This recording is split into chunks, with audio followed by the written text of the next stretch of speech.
The fact that I'm African, they brand you as Ebola. I'm from Ghana, and there's no incidence of Ebola in Ghana to date. They always say, are you going to Africa? Thinking it's like one country.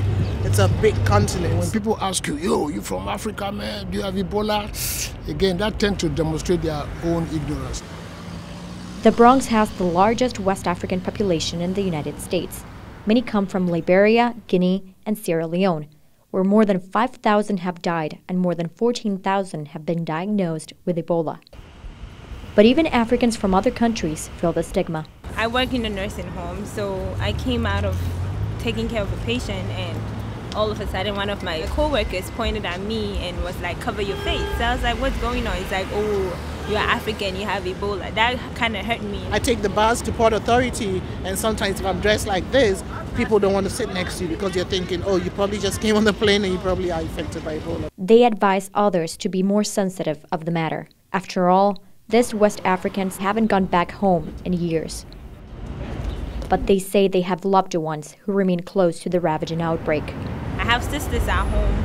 Thank God we don't have Ebola in Ghana, but then, it could come anywhere. So we need as many medical hands as possible. For New Yorkers from Sierra Leone, the deadly virus hits especially close to home. You open the basement door? No, I don't know how.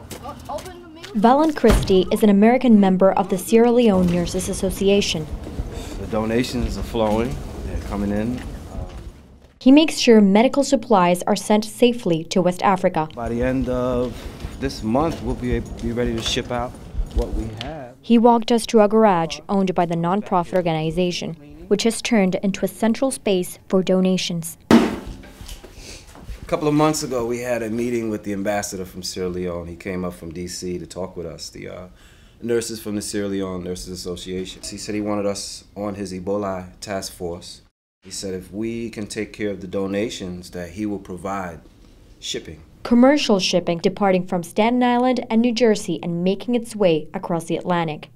So, hopefully everything, runs smooth sailing.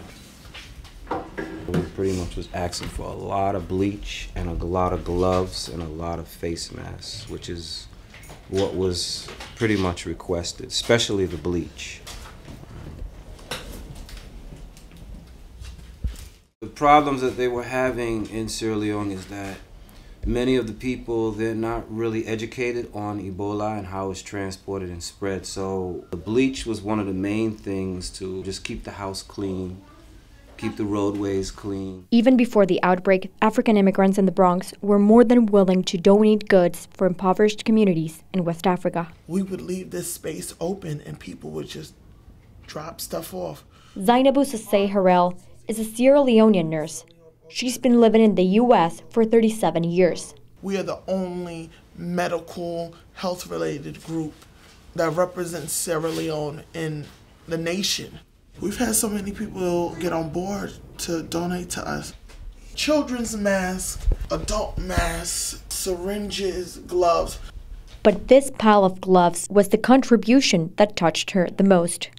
We had the Girl Scouts of America donate to us. These little girls stood outside about a week ago in front of their school, 7:30 in the morning. They yelled and they screamed and they had banners and they wore African clothes and they tied their heads. They raised $1,400. Which they used to buy and donate a carload of medical supplies. The Nurses Association hope others will match that generosity over the next week. From children bicycles and baby food to syringes and gloves, the goal is to fill up 30 of these barrels and send them to Sierra Leone. Sierra Leone is just a little bit bigger than the Bronx. Not that much, but everyone can do something. It doesn't matter what it is. Because she says even small contributions work in numbers. That's what it is. From the Bronx, New York, I'm Arianne, Alcorta.